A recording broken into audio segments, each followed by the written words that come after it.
Nang umaga na, ang araw pagkatapos nilang kumain ng pagkain, si Adan at Eva ay nanalangin sa yungib.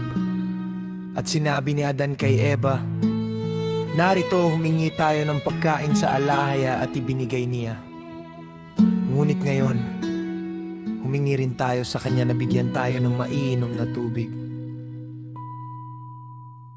Pagkatapos sila'y nagtindig at nagtungo sa pampang ng sapa ng tubig na nasa timog na hangganan ng hardin, kung saan sila dating nagtapon ng kanilang sarili.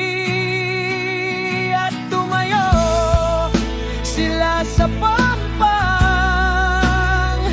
at nanalangin sa alaya na magutos siya sa kanila na uminom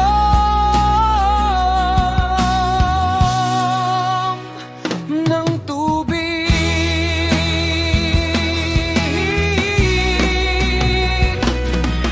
Dumating ang salita ng alahaya kay Adan at sinabi sa kanya, "O Adan, ang iyong katawan ay naging parang hayop at nangangailangan ng tubig upang inumin. Kunin ninyo at inumin mo." At ni Eva, "Magpasalamat at magpuri kayo." Si Adan at Eva ay lumapit nga at uminom mula rito hanggang sa maibsan ang kanilang mga katawan. Matapos makainom, pinuri nila ang alahaya, Beba, Yahaba, Iyahat. Pagkatapos may tumayuik sa kanilang yungib. Ayon sa kanilang dating kaugalian, nangyari ito sa katapusan ng 83 araw.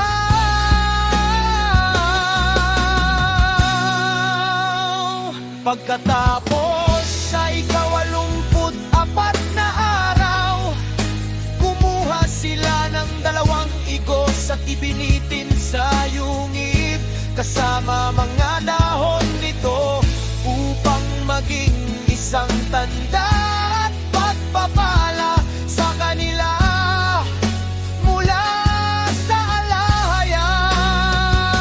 At inilagay nila iyon doon hanggang sa magkaroon ng isang lahi mula sa kanila na makikita ang mga kahangahangang bagay na ginawa ng alahaya sa kanila.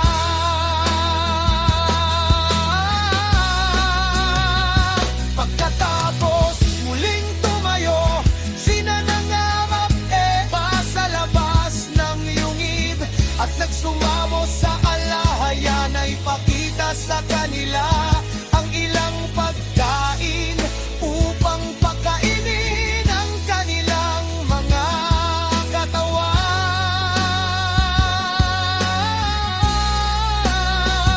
Dumating nga ang salita ng Abayahawak at sinabi sa kanya,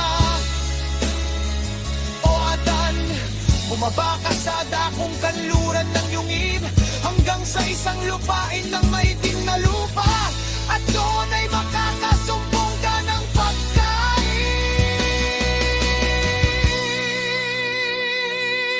At dininig ni Adan ang salita ng alahaya, kinuha si Eva